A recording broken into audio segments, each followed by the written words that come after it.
The story begins with the protagonist writing a letter to his friend Lydia, trying to cheer her up after she failed the kingdom's court exam once again. Even though he is disappointed, he doesn't let this get in the way of his journey, and continues his journey by train. As soon as he arrives at the principal's office, he doesn't hide how regrettable he finds the situation. In his mind, he never imagined that Alan would fail a test considered so simple. He was sure that Alan would do well in both the theoretical and practical parts. Curious, the director asked Alan if he had any idea what might have happened, but Alan just shook his head, not really understanding. All he knew was that now he needed to find a job, since he hadn't managed to get what he wanted so much. Alan felt a little embarrassed, especially since he didn't have enough money to go home. The director understood that, and even admired Alan's attitude, who thought of his family first, trying to bring some money home. Still, he believed that he needed to start thinking about himself too. Luckily, the principal knew of an opportunity. An old acquaintance of his was looking for someone to tutor his daughter. Alan accepted without hesitation. Before he could say anything, the principal had already called his friend, assuring him that the position had already been filled. To work out the details,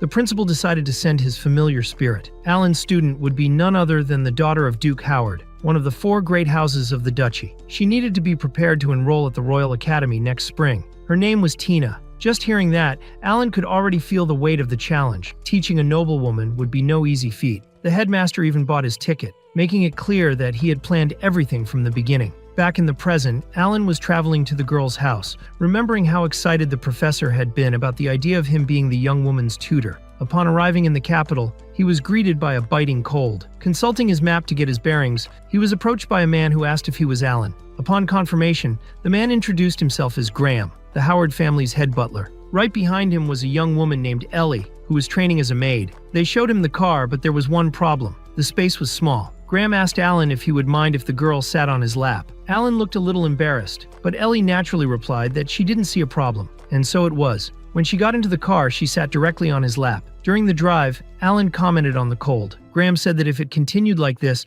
they would soon all be stuck indoors until spring. Noticing that Ellie was also cold, Alan offered her his scarf and adjusted the temperature of the car to make her more comfortable. After a long drive, they finally arrived at the Howard home. Alan picked the girl up and called her Your Highness. From the beginning, he suspected that Tina was actually his future student. She was clearly not dressed like a simple maid. She wore a noblewoman's headband, her uniform was noticeably too big, and to top it off, the white ribbon in her hair was embroidered with gold thread, something rarely seen, even in the capital. Such an attire did not go unnoticed, and only someone very eager to meet him would disguise themselves like that. Embarrassed, Tina ran away. Meanwhile, Graham was showing Alan around the house, explaining that it had been specially built to withstand the cold weather. Suddenly, a young girl ran into the house, and Graham was annoyed that she was always running around. Alan picked her up, and at that moment, he realized that this was the real Ellie. The butler was bothered, since Alan had, according to the professor, a certain reputation for being too charismatic with young girls. Nevertheless, he invited him to accompany him to the Duke. When they met,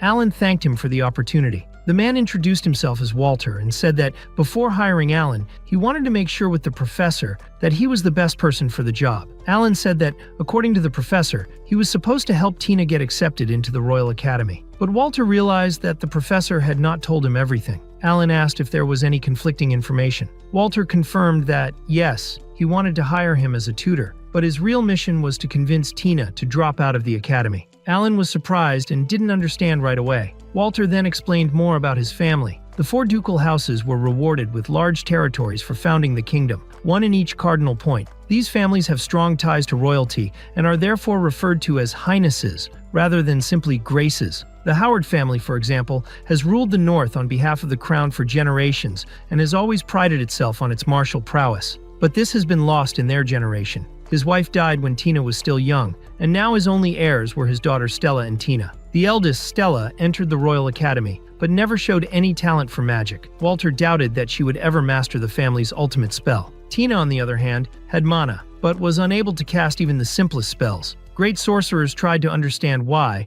but no one found an explanation. Alan was surprised, as he had never heard of such a case. Walter said that Tina felt very responsible for her lineage, and therefore believed it was her duty to learn magic and fencing at the academy, even though there were other possible paths. So, he decided to show Alan something. He took him to Tina's garden. There, Alan discovered that the girl was excellent with plants. After reading several of her mother's books, Tina dedicated herself to making plants grow in that difficult soil. Her research became a valuable resource for the duchy. Walter wanted her to stay and continue this work. Alan then understood that the mission would be much more complicated than it seemed. Tina needed to be free to make her own choices. If she could use magic and reach the level required by the academy and still wanted to enroll, then Walter would consider letting her go. He allowed Alan to continue with the work, and Alan accepted the challenge. Still, he was intrigued by the fact that Tina had mana and could not cast spells. He knew it would be a time-consuming process, but it would also be an intense and interesting experience. Later, everyone celebrated Alan's arrival with a toast. Walter asked if he would mind having meals with the servants, since that was a family custom. Alan replied that he did not mind and even preferred lively dinners. Suddenly, Tina appeared. Walter took the opportunity to introduce the family. Alan asked Ellie if she felt cold in the car, but the girl was confused, since she had not come with them. Tina, in turn, was visibly embarrassed. Walter then officially introduced Ellie to Alan. She was Graham's granddaughter and heir. Her family, the Walkers, had served the Howards for a long time. Walter also wanted Ellie to be taught by Alan. When asked if it was really possible, Walter said yes. Ellie also intended to try to enter the Magic Academy, even though she didn't have any great abilities. She thought it would be a burden for Alan, but he wanted to know if she really wanted to go. Ellie replied yes, as she admired Tina and was her personal maid. Suddenly, the teacher's spirit appeared, a cat named Anko. All the girls were enchanted by him. The next day, the training officially began. Alan knew that his mission was to make Tina give up on the idea of becoming a magician. Upon entering the greenhouse, she forbade him to call her Miss and demanded to be called only Tina. She also didn't want lies, even if they hurt. Alan agreed and said that he wouldn't go easy on her. He realized that she was very sensitive about this subject. Her difficulty with magic must have caused her a lot of suffering. The practical classes weren't going to start yet. First, he suggested that she take a written test. After all, he knew that the entrance exam included a theoretical test, an interview, and a magic test. Alan explained that, at that moment, the main focus needed to be on practicing magic. But before that, it was essential to know how ready Tina was for the written test. He mentioned that the academy didn't prepare a new test every year, which could make it difficult to put together a study plan. To him, this idea was absurd. Just like any exam, the academy's tests followed a certain pattern. The difference was that many of them had been created decades or even centuries ago, which is why no one noticed this detail anymore. Alan had set out several sample questions for Tina. He asked her to try to answer them with the utmost dedication. When he read the answers, it became clear to him. Tina had enough talent to compete with someone as brilliant as Lydia. And that was no small feat, since Lydia, the eldest daughter of the Duke of Leinster and guardian of the southern region, was called the Sword Lady, and also excelled in her studies. At the academy and later at the Royal University, she finished her courses at the top of her class. Her mana was powerful, and she even mastered the legendary Firebird spell. Seeing all this, Alan realized that, at least academically, Tina had already reached the same level. The next day, Alan returned with Tina's graded test and asked her to take a look at it. She had gotten everything right. In his opinion, Tina was not only prepared, but could easily have achieved the highest score on the test. Her essay, in particular, had caught his attention. So he decided that they could now reduce the time spent on theoretical study and focus more on the practical part of magic. Alan wanted her to be excited about the idea. After all, you only find out what you're capable of after you try. Tina, however, had tried many times before, without success. Several tutors had come through for her, but none of them had stayed for long. They all ended up disappointed. Alan understood that feeling. He himself knew what it was like to have someone's expectations frustrated. In fact, it was still a new experience for him. Tina knew of Lydia's reputation, not only as a swordsman, but also as someone who was extremely intelligent. Alan commented that many people only talked about him because he was the only one who could deal with Lydia's whims. His mana, he confessed, was much weaker than average. Perhaps he was only accepted into the university because they thought his presence would help keep Lydia under control. Because of all this, Alan knew how demanding the Royal Academy could be. The classes were tough, the pace was intense, and only half of the students managed to graduate on time. Before they actually started, Alan wanted to ask Tina a question. He wanted to know if she really wanted to go to the Royal Academy. To him, it didn't seem like something she saw as an obligation. And he was right. Tina confirmed that her desire was not out of duty, but because of something deeper. Alan also wanted to know if she still intended to continue studying botany. She hesitated, asking if he wouldn't laugh at her. Ever since she was little,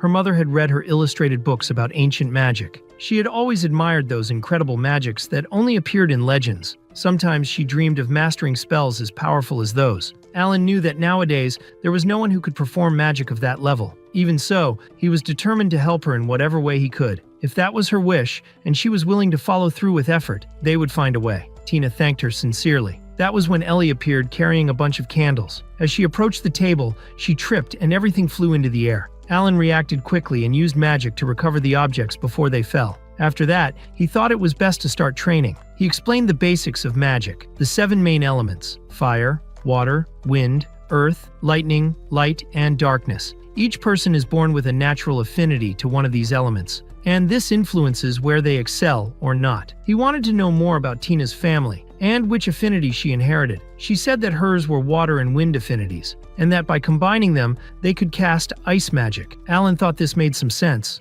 but he had a different view of affinity. Alan explained that the day before, in the heat of the day, he had cast a spell to control the temperature of the room. This spell used 3 elements at once: fire, water, and wind. Since fire and water are opposites, this contradicted the common idea of affinity. He said that this was his personal theory. He didn't believe that people had a fixed element. He suggested that everyone keep an open mind and experiment with different types of magic. The first task would be simple: cast spells on the 8 candles, using the 7 basic elements and ice. Then Alan wanted to know what kind of magic Ellie could use. She replied that she had some mastery of fire and wind. Alan asked her to light a candle with fire magic. She managed without difficulty. Then she tried using wind, and although the flame did not go out, he saw that she had the potential to go far. He then asked Tina to try using magic. She followed all the steps precisely, but for some reason the spell didn't work. Alan asked her not to be discouraged. He promised to investigate until he understood why her spells failed, even when she did everything right. To give her a boost of confidence,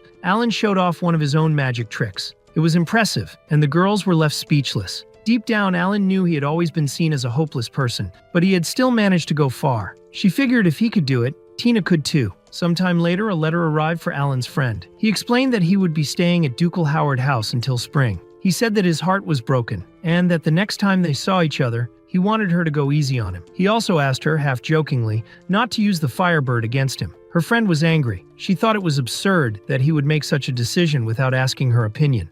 When they return to the mansion, Alan wants to understand how people use magic. It was then that Tina explained that this happens because people have mana and have dedicated a lot of time to researching ways to use it. Alan liked the answer, but he has another strong argument. Even with all his effort, with each passing year fewer people are able to cast advanced spells. And this even applies to the supreme spells of each duchy, such as the Firebird, the Blizzard Wolf, the Bendable Dragon, and the Supreme Lightning Tiger, which, according to him, ended up losing all their original strength and became just a poorly made copy. In light of this, Tina asks if he meant to say that all the advances and improvements since the war against the Dark Lord, which happened 200 years ago, were for nothing. Alan decides to explain that this is not quite the case. For him, these studies were not useless, thanks to the great evolution of technology that ended up weakening magic. For him, humans can only use magic because they have the help of invisible elementals, who lend their powers. China, upon hearing this, disagreed. She reminded him that experiments had already been done to prove this theory, but the results were not convincing. She explained that, if the elementals were real and stronger in certain places like volcanoes, fire magic would be more powerful in these places, which is not the case.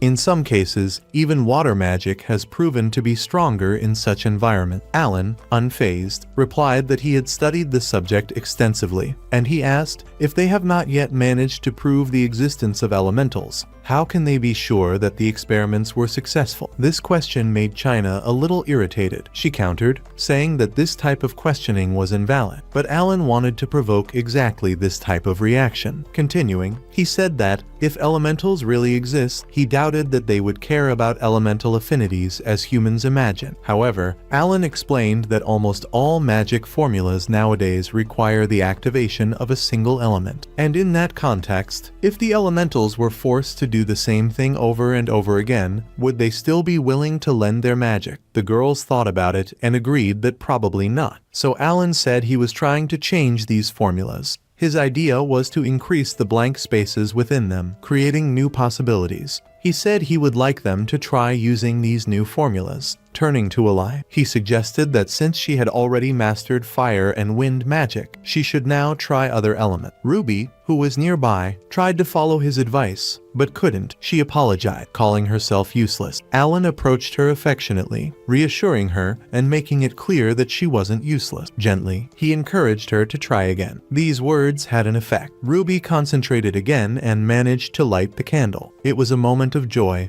Then it was Tina's turn to try, but no matter how hard she tried, she couldn't. Alan kept his tone patient and also encouraged her to try again. Still, Tina was unsuccessful. That same night, by chance, she came across a pile of old books, which were part of the cultural heritage. As she leafed through the volumes, she thought quietly that she had no doubt that Tina had mana, but something was preventing her from releasing her magic. She really wanted to find some text that would provide some clue about this. Tina appeared there with her servant. He told her that it was already late and that they could not stay there much longer. Tina agreed, but seemed determined to find one specific book, the Compendium of Magical Science. When she finally located it, the maid approached and commented, with a gentle smile, that Tina was just like her mother, a lover of books and very dedicated to her studies. The girl responded sadly, saying that, unlike her mother, she could not use magic. The maid then changed the subject and asked what her guardian was like. Tina thoughtfully replied that Alan was always trying to provoke her, but then, remembering the scarf, added that he was also very kind. The maid smiled, pleased with the answer, and asked Tina to go ahead while she closed the place.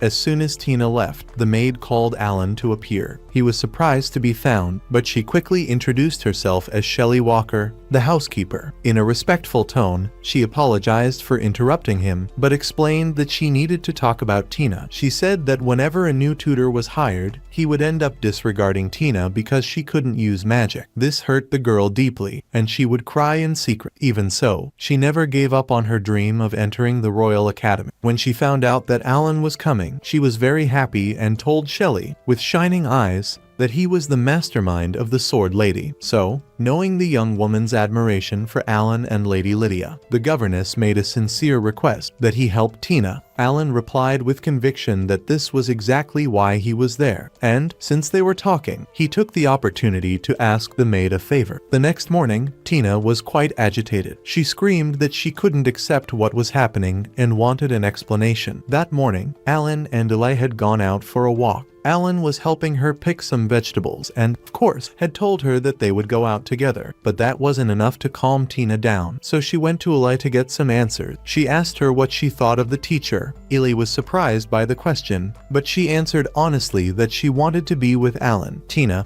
without reacting, quickly approached her and asked if she was serious. Eli confirmed it, but said that he still loved his grandfather, grandmother, and Tina more, which made the girl calm down a little. Alan watched the two and commented that they looked like sisters. They were so close. He even said that if he had to choose which of the two looked older, he would say it was Tina. This bothered Eli, since she was a year older. Eli complained, saying that he couldn't remember a single time when Tina had acted more mature. Irritated, he used his ace up his sleeve. He threatened not to share Tina's bed during the next storm, which started a new argument. Alan found the whole thing quite amusing. Later, the teacher instructed his students to touch a magical cat, a practice that would help them feel the energy of Anko's dark magic. When Ellie tried, she couldn't, and Alan reassured her. He asked Tina to try too, but she was stopped by something she couldn't identify. Still, he didn't give up and suggested that they try different methods. To demonstrate, he summoned a cat from the palm of his hand. The girls were enchanted and wanted to touch it. To avoid arguments, Alan created another cat, explaining that they looked so real because they were based on Anko. That same night, Graham handed Alan a letter. He read it carefully. It was from Lydia, who affectionately called him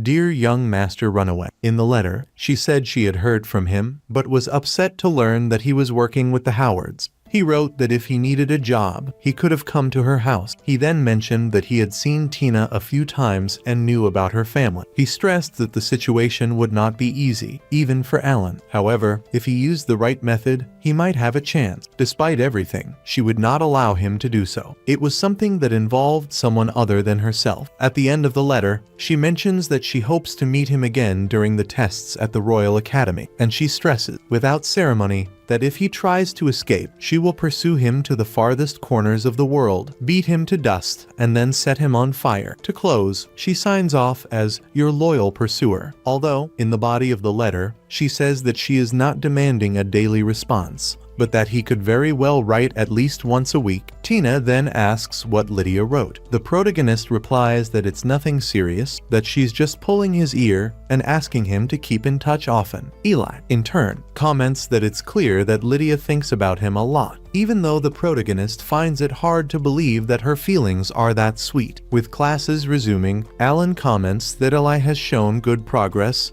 while Tina continues to face the same obstacle. He notices small fragments of ice appearing and feels certain that he is close to awakening his abilities. Determined to understand what is happening, he searches for clues in old books, and in the midst of his search, he finds a strange mark in one of them. He leaves it aside for now, and as he leaves the place, he is surprised by an invitation from Ellie. She wants him to go to her room. This makes Alan uncomfortable. After all, it doesn't seem right for a man to enter a girl's room at that time of night. For him, this is a place reserved for the special person in her heart. But Eli calmly responds that, in this case, he doesn't see any problem. She called him there because she wanted to thank him. She says that recently, her grandparents came to her and hugged her affectionately, saying that they love her more than anything in the world. It was a gesture that only happened because Alan had asked the maid for it, believing that family support is essential to strengthen the heart. There, she reveals something even more personal. When she lost her parents, the Howard family took her in, and she came to live there. He remembers the day he arrived at the memorial clearly,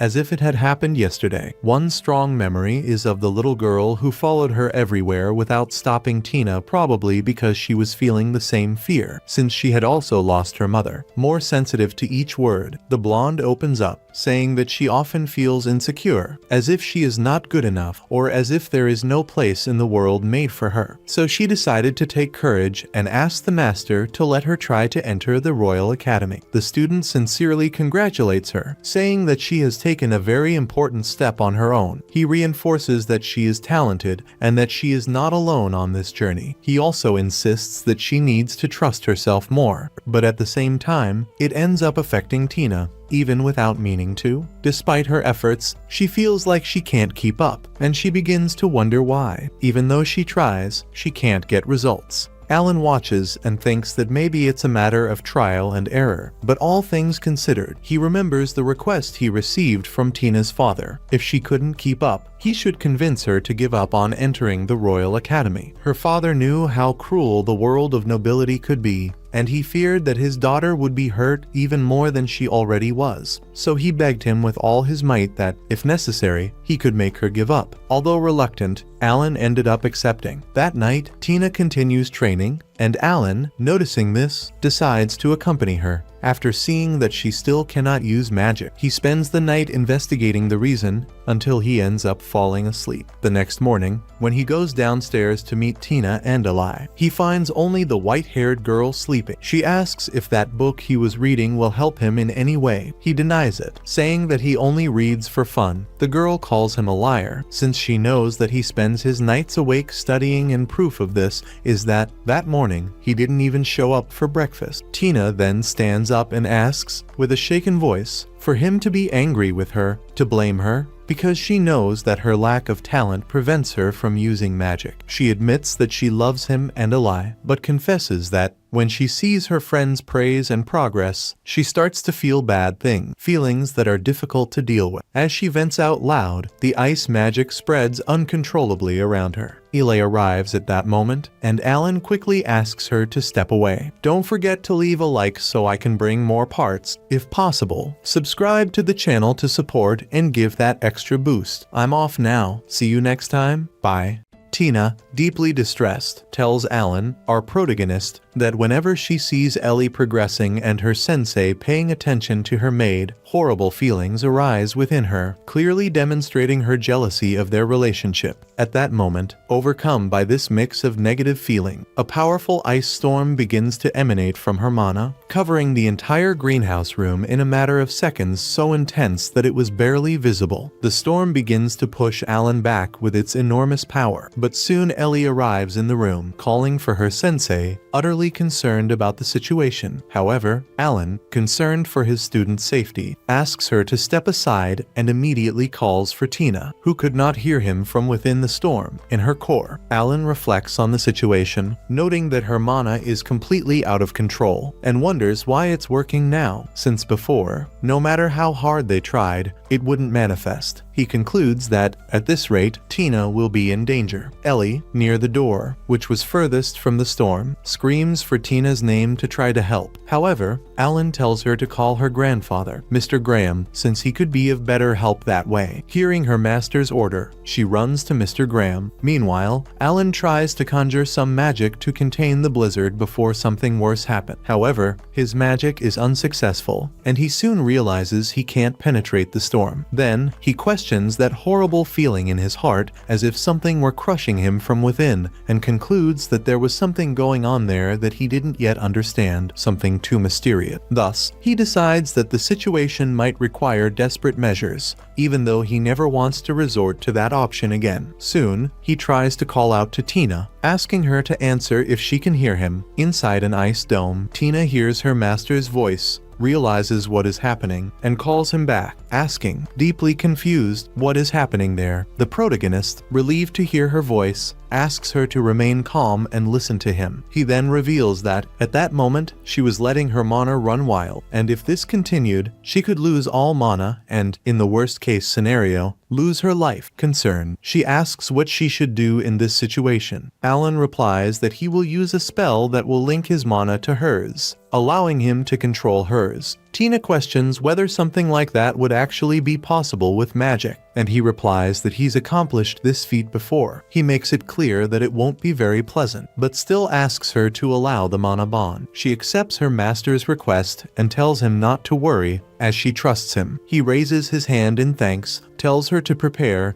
and begins casting the binding spell. He then reflects that handing over control of his mana to someone else is tantamount to handing over his own life to someone else, and just as Her Highness handed her life over to him, now he will risk his own to save Tina. Performing the bonding spell, Alan begins searching for her amidst all that mana until he finally finds her. When her eyes begin to glow and lightning flashes around her from the magic, he begins the connection attempt, barely believing the amount of mana she possessed. He soon concludes that her latent ability rivals Lydia's, or perhaps even surpasses it, given her immense potential. Then he begins to hear Tina's own thoughts and feelings, as she lamented and wondered why she couldn't use her magic. She called herself the cursed and useless daughter of the Howard family, a prestigious family in the magical world for its powerful members, and said she herself should never have been born. Alan realizes her thoughts were flowing directly to him. She continues to wail, calling for her mother and father,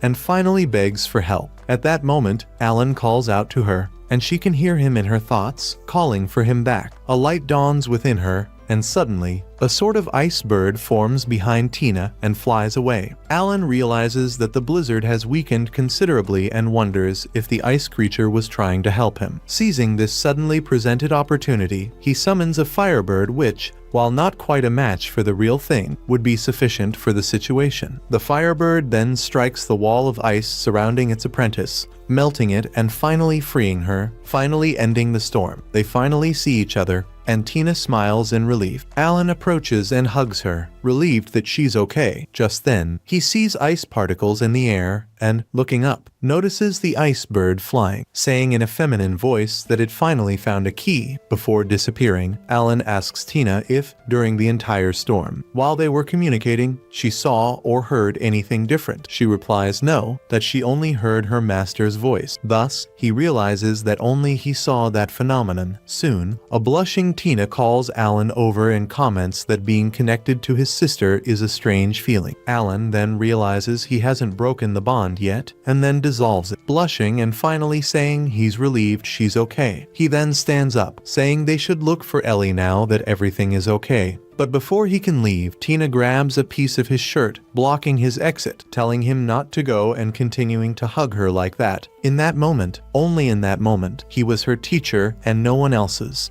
And so, understanding his student's feelings, Alan says he understands and hugs her. Soon after, Ellie comes running to Mr. Graham, screaming for her teacher and Tina. She quickly runs to Tina and hugs her, crying, showing she is truly very worried about her. The girls lay Alan on the bed, completely worried about him, although he claims it was nothing serious, just tired. Ellie runs off to make him some medicinal tea, and Tina asks if this happened to him because they linked their mana, but he says it's okay and that she shouldn't worry. He quickly comments that she must have been surprised, since you can share feelings and thoughts when you link your mana with someone. She then remembers that in her mind, he had called her Your Highness at that moment, getting angry with him, saying she had forbidden him to call her that. He laughs and says it was all good, because he learned a few things about such magic, like the fact that he can control the mana of the person he connects with, that person's will affects the amount of mana he can use, and that after bonding with someone for the first time, it becomes easier to reconnect with that same person. She asks if he's ever done this to her sister Karen and Lady Lydia,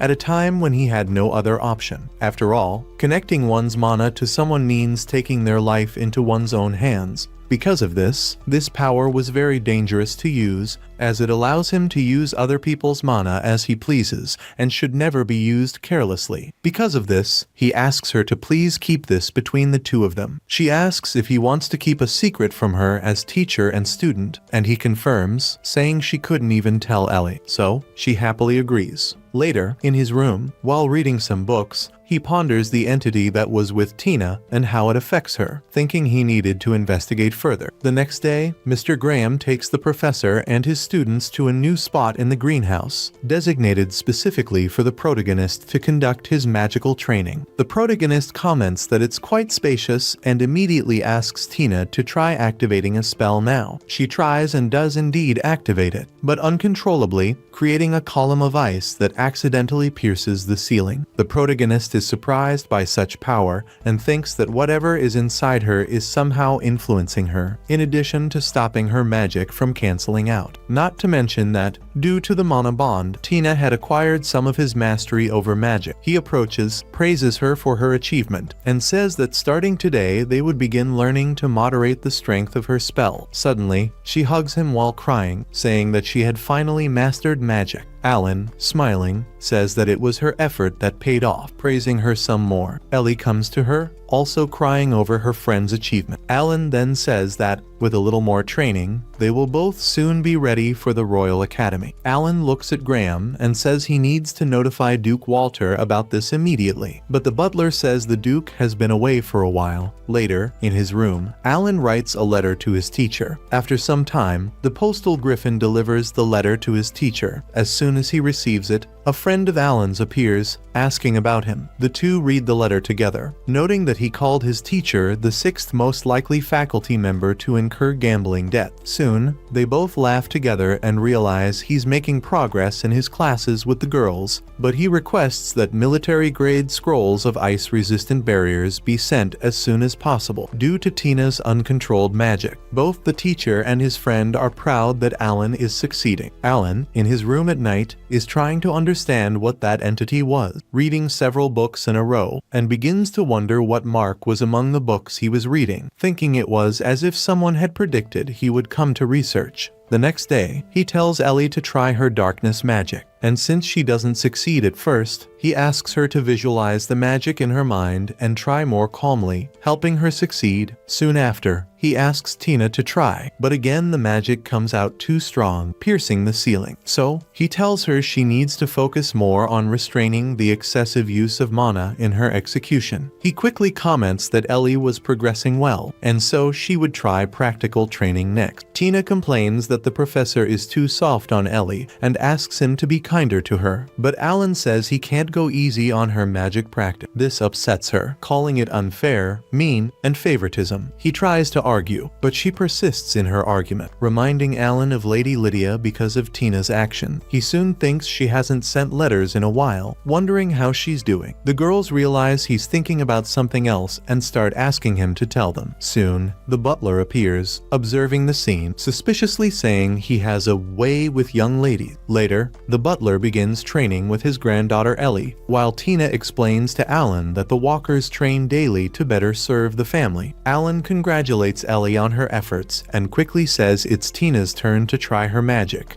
She then performs a much more controlled version, and while it wasn't enough, her effort is already evident. Later, with the butler, Alan says that all this progress from the two of them is very good, and that he needs to inform the Duke immediately. The butler says he's very busy, but Alan says he seems to be avoiding him and asks him to answer one question: what was that mark on the book, and if he knew who owned the book. However, the butler says he has no idea. After the conversation, he returns to reading his books to research the ice bird, but soon hears a knock on the door. He sees it's the girls, who couldn't sleep because they were scared, asking to stay with him. So he serves them some warm milk and tells them to return to their rooms when they're finished. He returns to studying, but soon realizes they've fallen asleep on the couch in his room and tells them he really wants them to be able to go to the Royal Academy together. The next day, in the middle of their training, the butler tells Alan that the Duke wants to speak with him, so the protagonist goes to the Duke. Arriving in his office, the Duke gets straight to the point, saying he's decided Tina won't take the entrance exam, making excuses and without clearly explaining the reason for this decision, hiding something. Alan, however, disputes this, saying that Tina has evolved greatly with her magic and has the potential to enter the academy. He then talks about the mark on the books, claiming to have discovered that the books were written by Tina's mother, Duchess Rosa Wower, who wanted her daughter to learn more about magic and therefore wrote books on ice magic to help her in some way. The Duke changes his mind, but imposes a condition. The protagonist explains the condition to the girls: a final exam, where they will have to fight a skilled sorcerer to test their abilities. They are worried about having to fight someone skilled, but he says they can do it and that they make him very proud, leaving them both dumbfounded and embarrassed. Thus, Alan begins their training again. Alan blocks blows quite easily. Ellie uses her power against the boy, who also blocks easily. By trapping Alan's feet, they both believe they've won the duel. Alan admires how close the two are, but wishes they wouldn't take their eyes off their opponent. This way, he manages to unfreeze their feet. Both attack the boy, who once again blocks the blow without difficulty. Wanting to understand what happened, Alan creates a cloud and easily defeats them both. Alan praises Tina's trap and Ellie's close quarters combat, which is improving every day, but he still thinks they both have a lot to learn. In the final exam, they will face a powerful sorcerer chosen by Duke Walter. He may use advanced magic against them, so they need to give it their best. Alan wants Tina to continue training to control her strength. The time until the exam is very short, so he thinks it's best to use it to learn everything possible. The two understand and promise to continue training so they can enter magic school. After a good workout, they go take a shower. They're excited about the final exam. Tina tells Ellie to stay calm. Graham and Shelley have always trained her in martial arts, but Ellie explains that this is the basics for any Howard family employee. However, her grandparents always told Tina how incredible she is. For Tina, the one who's incredible is Alan for helping her awaken her power. They both promise to go to the Royal Academy together. Ellie ends up passing out from being in the pool for too long, so Alan uses his magic to dry both girls' hair. He used to do this often. The girls get jealous and want to know who he did it with. Alan replies that it was his sister, Karen. Alan admits he doesn't have a neutral opinion, but assures her she's a great girl. Karen attends the academy, and when they both join, they'll see her often. She'll be the senior of the two. The next day, if they manage to land a blow on Alan, they'll be declared victorious. As they attack, Alan notices that Ellie is getting stronger. Soon after, Tina casts her ice spells, and Alan begins to dodge them with difficulty. He notices that she's shooting without much control. As they combine blows, Alan thinks it's just a distraction, but Tina appears on top, and he easily dodges. Then, a spell is cast from below, and Alan is left with no way out, ultimately defeated by both. The girls want to practice some more, but Alan asks them not to get anxious and to save some magic for the exam, which is the next day. As dusk falls, Alan continues researching the ice phoenix that flew away. Suddenly, Tina appears, saying she can't sleep and has come to talk to him. She thought about looking at the plants to get motivated for the exam, but when she saw the light on, on, she decided to go into the library. Tina asks Alan if they don't pass the exam, they won't be able to go to the capital. Alan is certain that won't happen. He believes they'll both do very well and will indeed enter the Magic Academy. Tina is happy to hear this, but she'd like to say something to her master. When she was little, her mother read to her,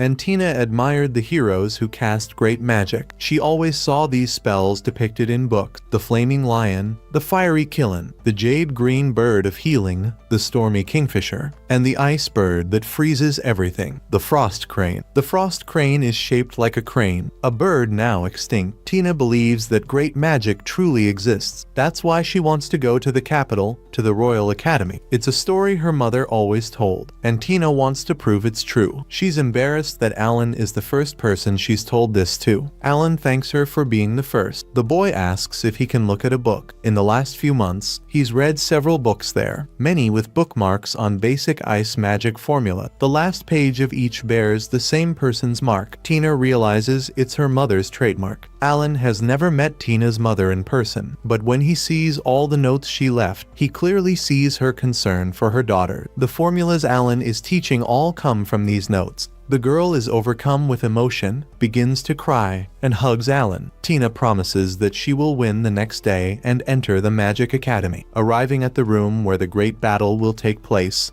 Alan simply asks them to remain calm. He's certain they can both win with authority. Suddenly, Ellie's grandfather appears with something in his hands. The woman asks Alan to stay on the bench, just watching, without interfering. But before leaving, she hands Tina a staff that belonged to her mother. She had left it in the woman's care, asking that it be returned when Tina learned magic. The woman apologizes for not delivering it sooner. Tina says she doesn't want to lose. The woman begins to cry, having finally fulfilled Tina's mother's request. She hopes Tina will trust herself and what she has learned. She hopes they both do well. The girls ask Alan to pay attention to them, as they'll use everything they've learned from him. Alan wishes them luck. On the battlefield, it's clear at a glance that the opponent is Tina's father, using a shield in the arena. Ellie advances, but is blocked and thrown into the air. She combines several blows, sending the man crashing to the ground. Tina uses her ice power, but it has no effect on him. Tina saves Ellie from taking a serious blow. The two manage to trap the man, and soon a dark mist appears. They use their most powerful blows, but the man blocks them easily, leaving them at a loss. The man casts an ice spell across the arena. Ellie can't use magic, but Alan yells for them to concentrate. Tina and Ellie manage to block the blow, and Alan is surprised to see Tina using a spell he didn't teach. The girls urge the man to give up, but he summons the family's ultimate magic. The blow goes straight to Tina, who barely blocks it. Alan descends to help reinforce the barrier, which wouldn't hold alone. The man admits the girls are good, but says he needs to use his ultimate spell to win. When he launches it at them, they both manage to dodge it at the last second. The girls are about to give up, but Alan urges them to use their ultimate power quickly. Copying their father's power isn't enough, as it's still incomplete. Tina uses her mother's scarf, asks her for strength, and thus becomes stronger and defeats her father. A few days later, the two leave for the capital. Tina's father appears and says he truly appreciated his daughter's struggle. He was afraid to let her go and couldn't bear the thought of losing her. Before leaving, Tina asks him to take care of the plants. He promises to do so, but now realizes that the greenhouse is too small for a young tree growing. He knows he can't care for his daughter forever, and that one day he must let her go. They are both entrusting their girls to Alan's care, and if he touches them, he will not be forgiven.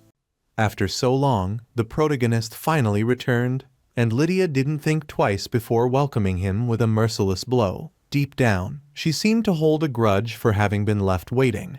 But Alan just wanted to understand why she was so irritated. She asked him to reflect, and little by little, he realized that everything came down to the fact that he had accepted the job as a tutor without consulting her. He also knew that part of her anger came from the fact that he had shown up only to see her, in addition to not having told her the reasons for his failure in the court magician exam. When the situation became clear, Lydia let a gentler side slip and approached him in a tight hug. Firmly, she asked him not to disappear again without warning her. In fact, she demanded that, if he needed to leave, he should take her with him. Alan responded that he would remember that, but Lydia was not satisfied. saying that the correct thing would be for him to promise.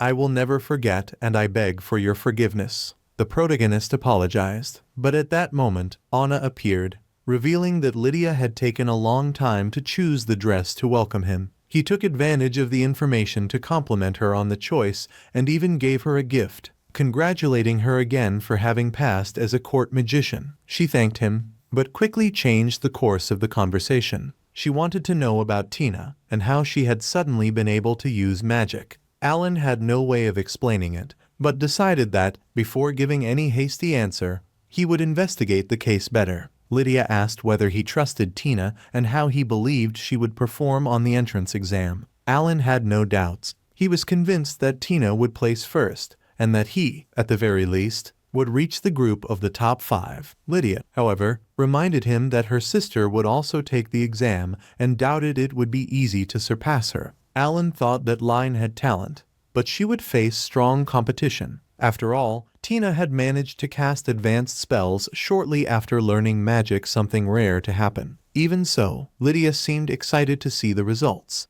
but imposed on the protagonist the obligation to visit her at home every day from then on. He knew he had no choice but to accept. Shortly after, Walter received the news that Tina had scored the highest grade in the class, coming very close to the historical record while earning 3rd place. Walter was surprised and thought that Alan was responsible for this, but he assured him that the merit was entirely theirs. Proud, Walter congratulated them, saying that they were the reason for their family's joy. He also asked if Alan could continue being Tina's tutor, but he replied that he could not. Walter tried to insist, saying that there was no reason to refuse out of consideration for the royal family. Since Alan had not been at fault in the exam, it was then that the truth came to light. Tina didn't even know that Alan had taken the exam, and her father explained that he had obtained the best grades in the written part and in the interviews, but ended up last in the practical test. The girls refused to believe it, since they saw him as someone exceptional. Walter clarified that Alan's opponent and evaluator had been the second prince, Gerard, who had provoked him and even insulted his family and Lydia herself. Pressured, Alan reacted, cast spells at the prince, and defeated him in a sword duel. The examiners could not ignore the prince's complaints, and therefore decided to disregard Alan's evaluation. Alan stated that he did not regret it, but Walter found it strange, since his dream had always been to become a court magician to honor his family. The protagonist replied that that was indeed his desire, but that his true family, the one that had given him affection and shelter, was the Wolf clan. Walter reminded him that the Howard family would always be willing to support him if he needed it. Despite that, Tina did not accept the idea of not spending more time with him. Looking for him, she asked whether he was really going away. Alan confirmed it, saying that he had already completed his mission. Tina did not want to believe it and suddenly kissed him. The situation was strange, even more so because Alan's teacher witnessed the scene and warned him. If he did not continue as a tutor, he would reveal the incident to Lydia and Walter. In other words, he had set a trap to force him to sign the contract again. Days later, when Alan was about to enter the academy, he met Estella, Tina's older sister. They hugged, happy to see each other again, since it had been a long time since they last met. As president of the student council, Estella was always busy, but was happy to know that her sister could now use magic.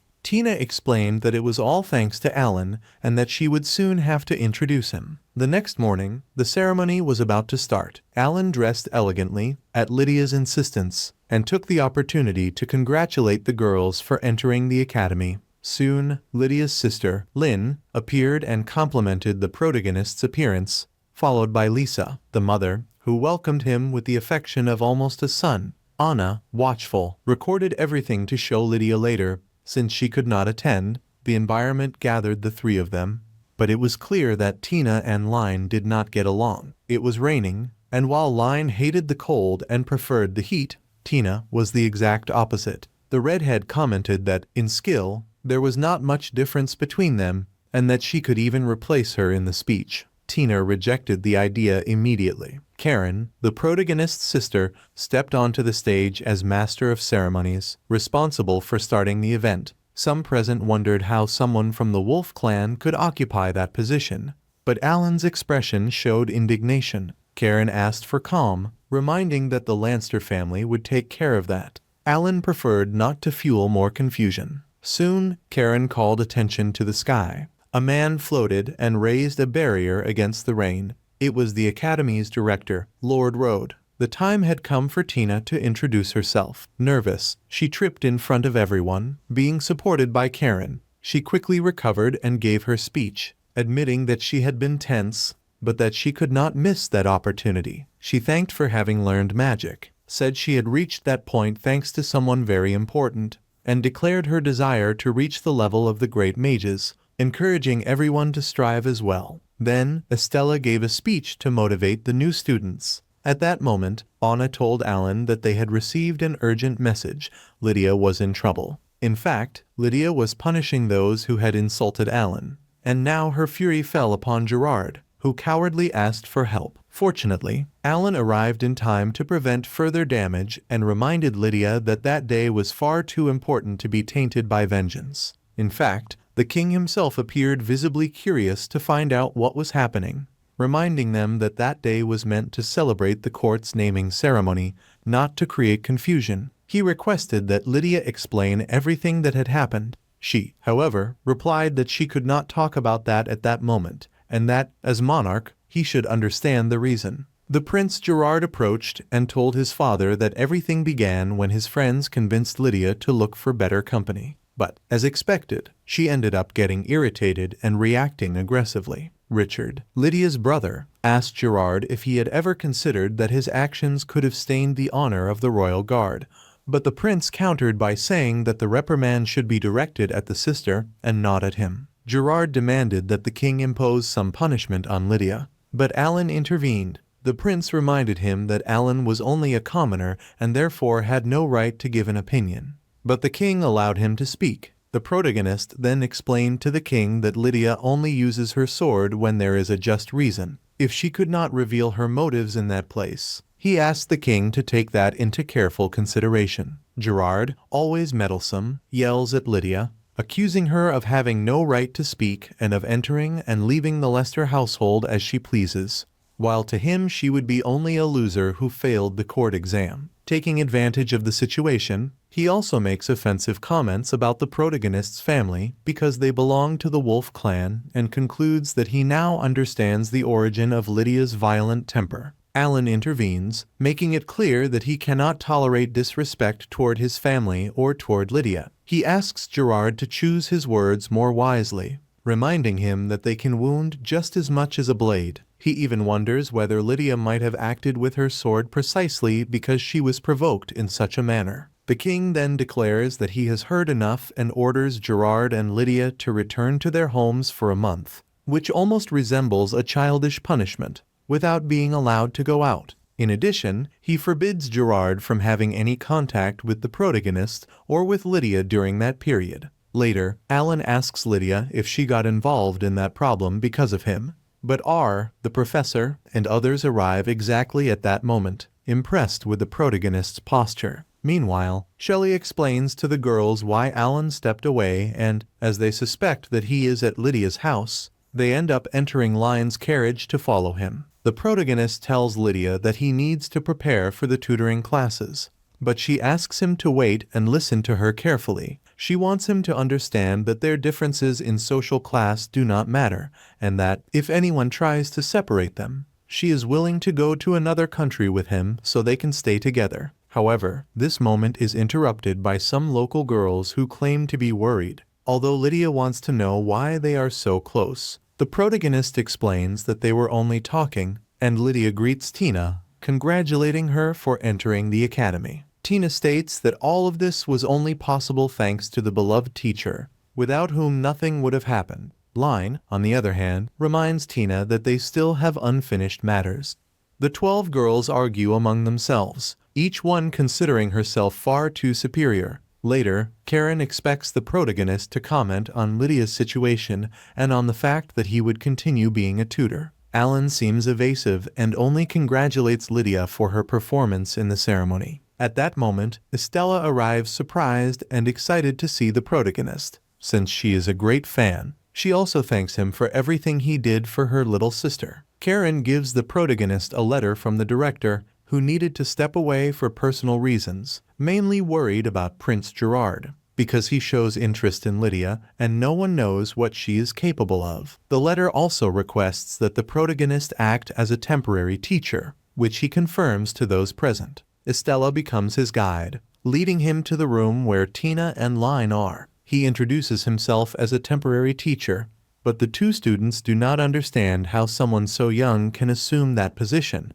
Line provokes him and Tina reacts furiously, but the protagonist manages to calm everyone down. During the class, Alan asks who can use advanced magic. Surprisingly, only Estella, Tina, and Line raise their hands. Line offers to demonstrate, and the protagonist creates a protective barrier to avoid accidents. Impressed with her skill, he praises her, but soon Line provokes Tina, who also shows her power, even summoning a huge ice wolf something bold, and he asks her to stop. He praises them, but reminds them that because they are so talented, they must act responsibly. Next, the protagonist combines two types of magic in an impressive way. Patricia asks whether he could combine light magic and dark magic, and he accepts the challenge, creating something extraordinary. A boy with glasses asks if he can create animals with magic, knowing that only prodigies could, and Alan demonstrates that he can. The protagonist then asks the student to repeat his movements, encouraging her to believe in her own potential. She becomes excited, although the others consider it impossible to achieve such a feat. He explains that it is necessary to overcome mental limitations, remembering that Lydia, who began with basic magic,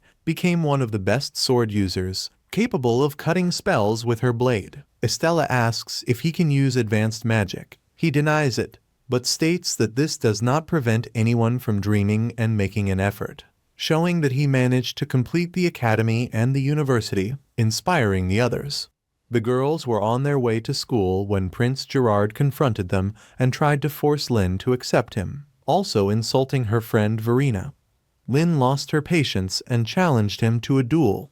Under pressure, she, Tina, and Estella decided to fight. Meanwhile, Alan was speaking with his teacher about the Ice Heron spell, but he was urgently summoned by Richard. At the scene of the confrontation, Gerard had already lost control, injured his own followers, and attacked Lynn, only briefly stopped by Tina. When Alan arrived, he ordered everyone to stop and tried to restrain Gerard with several types of magic, but realized that the prince's sword was extremely dangerous. The girls insisted on helping and together broke Gerard's defense, allowing Alan to knock him down. Tina, Lynn, Eli, and even Estella, who was shocked by her own power, used supreme magic simultaneously. Alan, worried, warned that they had put themselves at great risk. Suddenly, Gerard underwent a demonic transformation caused by the sword and attacked again. Alan protected Lynn at the last moment. Lydia appeared and knocked him away with a kick. Alan explained that he couldn't kill Gerard yet because he needed him to witness something important. He and Lydia prepared to face him together. Gerard, now even more monstrous, charged again, but Lydia incinerated him by summoning a phoenix, destroying the creature.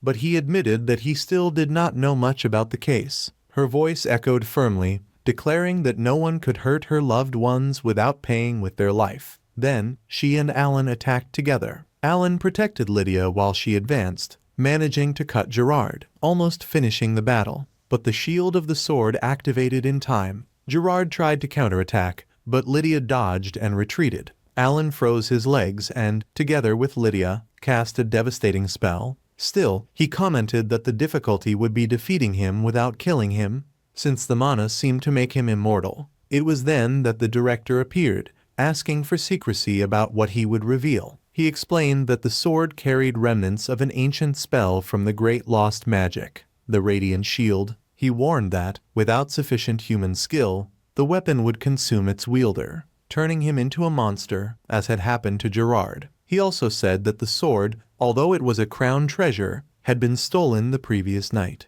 Lydia wanted to know how to defeat him. The director answered that, as long as he had mana, Gerard would be immortal, for he would constantly regenerate. At that moment, Gerard's body grew, taking on a monstrous form. Lydia cast another spell, but her magic was absorbed and returned with amplified force. Fed up with it, she shouted for him to come down and fight directly. The monster obeyed. Then she asked the director to also join the battle. Although he considered her an important figure, he granted the request. Agreeing to fight at their side, he protected Lydia from the creature's attack and, with a firm gesture, raised a barrier that contained the monster. With the danger restrained, Lydia ordered Tina to approach. Standing before her, she asked her to merge her mana with Alan's and to activate her ice magic with all possible intensity. Alan hesitated, warning Tina that it could be painful for her. However, with conviction, the young girl asked him not to hold back. A thin thread of energy connected the two bodies.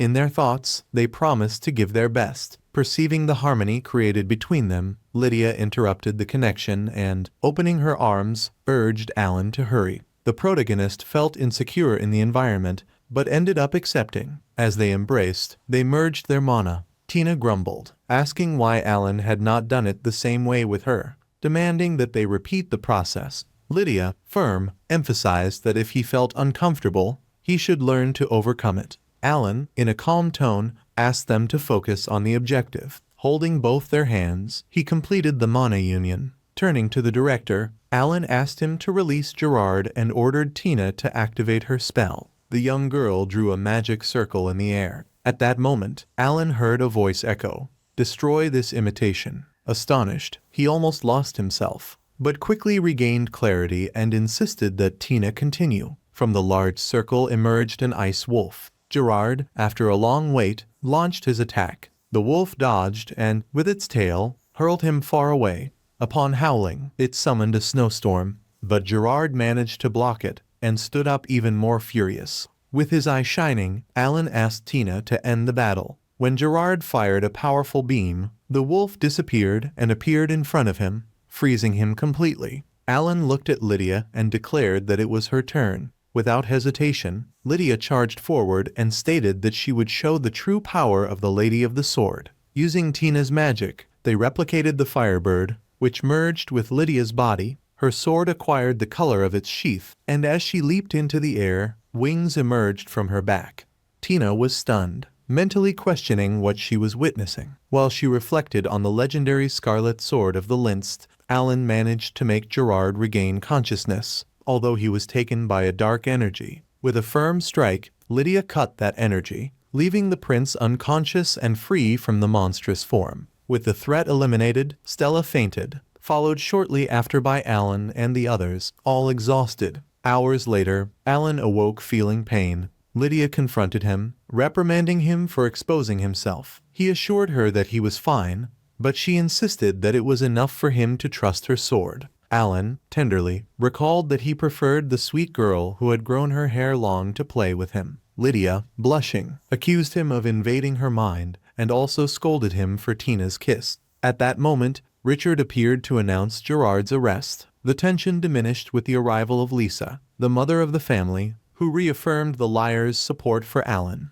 recalling the trust that his parents had placed in them. Later, Tina silently observed the closeness between Alan and Lydia, feeling useless. At night, in the garden, she confessed in tears that only Lydia seemed worthy of being at his side. Alan comforted her, reminding her that Lydia had not always been so strong and that she too could grow gradually. Touched, Tina swore, in the name of her deceased mother, that she would become strong enough to walk beside him.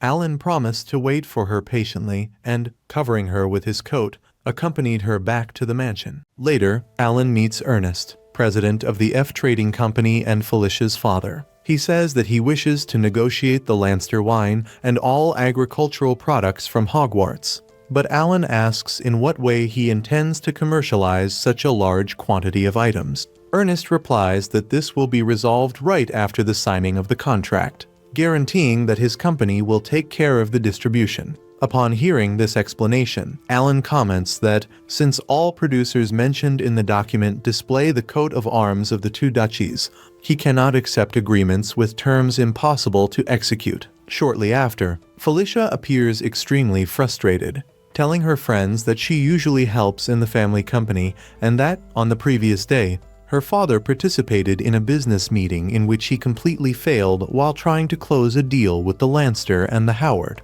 She comments that that negotiation was of great importance to the company, and that, for that reason, he wanted everything to go as planned. However, since the meeting coincided with her return to college, she was unable to review the meeting documents with the necessary attention, and the responsibility ended up falling on her. In addition, Felicia explains that her father, knowing that he would speak with a young man, joked about the situation and asked her to let him handle everything. Karen listens to the story with some surprise and, right after, goes to look for Alan, saying that he could have warned her about the meeting with Felicia's father. He replies that the matter does not involve only him.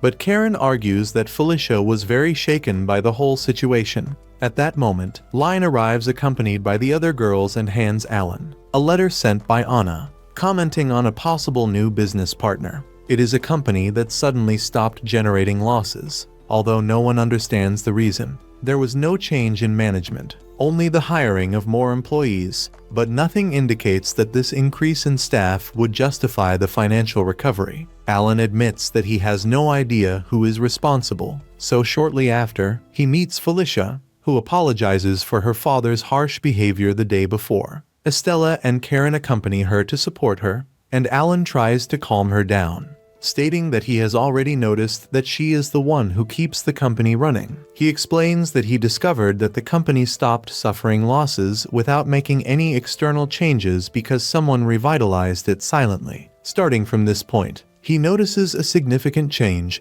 President Ernest took his entire family to the capital. Felicia arrived in the city when the company was still having difficulties, but her name does not appear on any paper. Even so, he remembers what had happened the last time they met, and he thinks that a common student would not analyze internal information from a company, much less travel only to see her. Alina adds that, being the one responsible for choosing the business partners of the two duchies, he cannot favor anyone. When she hears this, Felicia immediately apologizes for bothering him and runs off without saying anything else. Estella reaches her quickly, and shortly after, the other girls arrive too, saying that Alan will certainly help her, because he never refuses support to those who truly need it. The only problem is that he does not know how to express himself very well, but he is willing to assist her personally. Felicia returns quickly to Alan and asks what her company needs to do. He replies that they should not try to embrace everything, because he does not believe that the F company can manage and control all the products on the list, advising them to make a more realistic request. After all, transporting and preserving goods coming from both the north and the south requires great care. Upon hearing this advice, Felicia finally understands the whole situation. Thus, in a short time, she and her father carry out a new official meeting with Alan, presenting another proposal. She explains that this revised version includes details about the appropriate transportation and preservation methods for the products. Alan analyzes the document delivered and states that it seems excellent, saying that it will be a pleasure to do business with them. In the previous meeting, he mentioned that he wished to negotiate red wine and all agricultural products from the duchies, but now he asks only for the red wine from the Lanster and specifies its storage and the market where it will be sold. This makes clear the way he intends to conduct the agreement, allowing him to explain the plan to the dukes. Before signing the provisional contract, Felicia asks if there is any alcoholic beverage that is not listed in the document. From what she understood, the Howard mainly sell agricultural products, just like the Lanster. However, for that specific agreement, the Lanster would supply wine. She imagines that, to balance things, perhaps the Howard would need to offer some distilled beverage. Ernest becomes a little uneasy and comments that his daughter usually lets her imagination run free. But at that moment, Anna enters with a white wine from the Lanster and a distilled beverage produced by the Howard. After tasting both drinks, Ernest shows satisfaction, and Alan says that they could close a deal with the red wine and also with one of those two drinks. While reviewing the documents, Felicia chooses the distilled beverage, explaining that it is little distributed throughout the country and that most people in the capital probably do not know its flavor. However, the documents say that the drink is highly appreciated by the inhabitants of the north, which indicates that there would be great demand among the people who live in that region. Ernest understands the importance of that agreement for his daughter and decides to agree with her idea, signing the provisional contract. Since the meeting results in success, Felicia decides to visit the Lanster household right afterward. The next day, Lisa informs Alan that she will support the Hogwarts and the Lanster. From that moment on, she will take care of her own health and step away from the Royal Academy during the semester. Alan clearly did not expect that, and becomes even more surprised when Felicia says that her father disowned her. She explains that her mother believes this is a way of showing care, allowing her daughter to learn more about the world without depending on the F Company. Alan is satisfied to hear this, and Felicia promises to dedicate all her efforts to mastering the commerce of the capital, and, who knows, the entire kingdom. Shortly after, she informs her friends that she will leave the academy to become a merchant, realizing that she truly enjoys the area. The three say goodbye, and Felicia thanks them for all the support, recalling that they were always by her side. Despite that farewell atmosphere, on the following day, Karen runs to her brother crying and tells him that Estella has disappeared. Alan manages to find her at the Howard mansion without difficulty. Since Shelley had already revealed where she was, Estella realizes that she cannot hide anything and begins to cry, feeling a great deal of guilt. When she calms down, she decides to be more sincere and asks Alan if he has ever felt inferior for being beside someone as incredible as Lydia or for not being able to use advanced magic. Alan remains silent for a few moments and replies that he went through many situations because he was with Lydia, but he never used that as an excuse to walk away.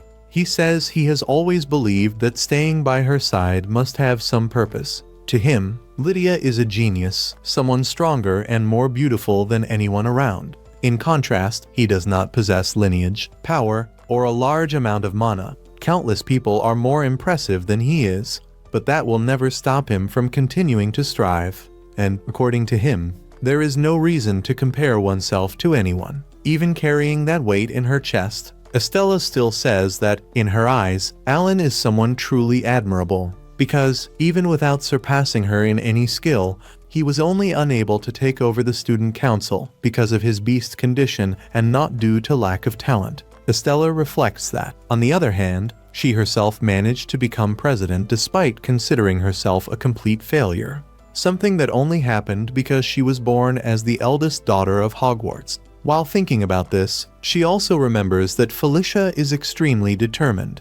She made the decision to follow her own steps and had enough courage to leave the academy and build the future she desires, leaving Estella with the feeling that the two are complete opposites. In addition, Tinay already masters supreme magic, even without having practiced spells before, making Estella believe that the girl's father certainly plans to name her as future Duchess, causing all of Estella's efforts to seem useless. When Alan notices the discouragement in her words, he asks her to skip class that day and meet him in the capital. Estella becomes confused, but Shelley helps her prepare and, shortly after, both arrive in the city. Helen accompanies them to visit the places indicated by the professor, and, slowly, they recognize each tourist spot, as if they were reliving familiar stories. At the end of the tour, the group arrives at the cathedral, where great magic spells are displayed. Estella observes each shining symbol and begins to recite their names: Heavenly Lightning, Falling Star, Resurrection, Radiant Shield,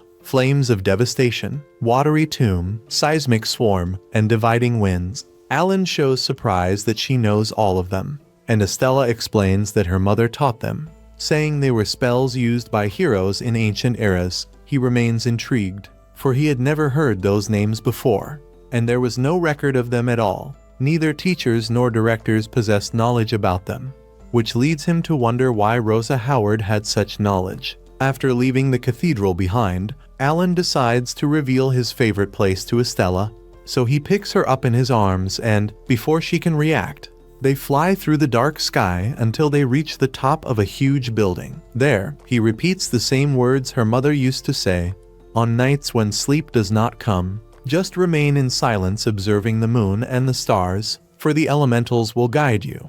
Estella becomes surprised upon hearing the same phrase, and Alan says that it came from a book read by his mother, where a lost saint was guided by a sorcerer, a story that always comforted him. With that, Alan gives Estella the ribbon left to her by her mother, just as he had done with Tina, and his words reignite her motivation. She then requests his help with renewed determination, and he accepts. The next day, Alan gathers the girls and announces that they will face a duel against him and Estella. The battle will take place in 2 weeks, and he will inform them of the location, asking them to prepare. The duel will serve as a succession of the duo, and also as a way to appoint Karen as president of the student council. Estella understands that, if she loses, this will be her only path to bring about some change. Thus, she trains intensely with Alan in the following days. However, after a week, he states that, maintaining that rhythm, they will lose and will not be able to alter the magic circles, so they will fight with basic techniques. Estella hesitates, but Alan presents her with another perspective, explaining the fighting styles of the other girls. His guidance restores part of her confidence, and Estella makes a request. When everything is over, she wants to continue training. Alan agrees and promises to grant any wish of hers if she wins. Meanwhile, the other girls also improve their training, determined to fight with everything they have. When the big day arrives, everyone gathers on the training field. Alan explains the presence of the protective barrier and asks everyone to show their true strength. The battle between him and Estella against Tina, Eli, and Karen begins, and neither of the two groups hesitates. Estella follows the established plan, while Alan acts as her protection, advancing with her toward Tina. The young girl narrowly dodges, and Alan warns Estella that they cannot allow Tina to use supreme magic. Quickly, Estella avoids Karen's attack, who reveals a characteristic ability of the Wolf clan. Karen possesses the lightning of apotheoses, which grants her movements as fast as light. In the midst of the confrontation, Karen admits that she underestimated Estella, but that now she will attack for real. She then informs her team that she will face her brother personally and asks them to take care of Estella. According to the plan, she charges at Alan, who calmly blocks the attack, while Tina and Eli run toward Estella. The spectators notice Alan's calm behavior and the way he predicts Karen's movements. Hill comments that he can anticipate the attacks by observing her mana, but while he analyzes this, Estella is being pressured. Lydia, however, points out that, if they believe they will lose because of this, they have fallen into her trap, because nothing is decided before the end. Without wasting more time, Estella activates 3 advanced spells simultaneously, surprising all the opponents. The girls try to defend themselves, but Tina decides to unleash her supreme magic, managing to summon the snow wolf for the first time on her own. Even so, Estella does not retreat, and, combining her mana with Alan's, she creates 2 ice falcons that destroy the snow wolf. Alan explains that that was a new supreme spell he himself developed, Falcons of Light, a fusion of ice and light based on the firebird and the snow wolf. During training, he noticed that Estella used light magic in her strikes. She couldn't activate supreme magic because she was bound to ice magic. Then she concluded that, by mastering light magic, she could reach more powerful spells. He warns that his help has limits, and Estella decides to end the fight. Tina prepares for a counterattack, but with her mana almost depleted, Karen asks to continue fighting. Because Estella is a dear friend, they worked together since the first day at the academy, and Estella always protected her from the injustices she suffered, so she wishes to repay her. At that moment, Alan decides to unite the mana of the 3 so that Karen also receives the energy of Tina and Eli. Estella receives the remaining mana, and both launch total attacks. After the violent clash of the spells, Estella releases a growing power, but, in the end, collapses into Alan's arms. Tina runs to her, worried about her recklessness. Estella smiles and hugs Karen, apologizing for putting her in such a situation and admitting that she could never defeat her. The friends approach emotionally, and Estella apologizes for having disappeared before, saying she wishes to visit many places and live several experiences beside them. After the duel, Alan steps away a bit to breathe and Lisa approaches, offering a handkerchief so that he can wipe his tears. He thanks her, and she comments that he helped not only Tina, but also Estella. Alan tries to say that he only guided them, but Lisa insists that they only got so far because of him. He says he is happy that they are not at his house and wishes everyone good luck. Upon understanding the meaning of Lisa's words, Alan realizes the confusion he created. Seconds later, Lydia appears furious, saying with a smile that she wants to ask a question before cutting him in half. Alan panics, but Line appears behind him before he can run. Lydia demands to know why he always does insane things even after linking his mana to the three. Something extremely risky. Alan tries to apologize, but Illy arrives too, asking why she was the only one with whom he did not link mana. Lydia becomes even more irritated and declares that she will not rest until she incinerates him. Desperate, Alan hides behind Richard. The next day, Estella looks for Alan and explains that, despite him having lost the duel, now wishes to ask him a favor. She agrees and accompanies him to her room, where Alan fixes her hair. Estella comments that Karen told her that he sometimes fixes hers, and that she always felt a bit jealous, so she would like him to fix hers too. While making a simple hairstyle, Alan says that he talked to Walter the night before. He reveals that Walter left messages for her. Estella becomes distressed, but Alan reassures her by saying that her father has officially decided that she will be the next Duchess. Mastering supreme magic is only another stage, and he believes that she will succeed. Estella becomes deeply emotional and states that she will reach that goal without failing. Alan says that Walter also asked her to return home during the summer vacation, because he will be waiting for her. She cannot hold back the tears while Alan finishes the hairstyle. Estella thanks him for everything. Right after, Tina appears to thank him as well, saying that both she and her sister feel happy to know him. He and Line approach to express the same, so Alan decides to continue guiding them as a tutor. And so the day ends.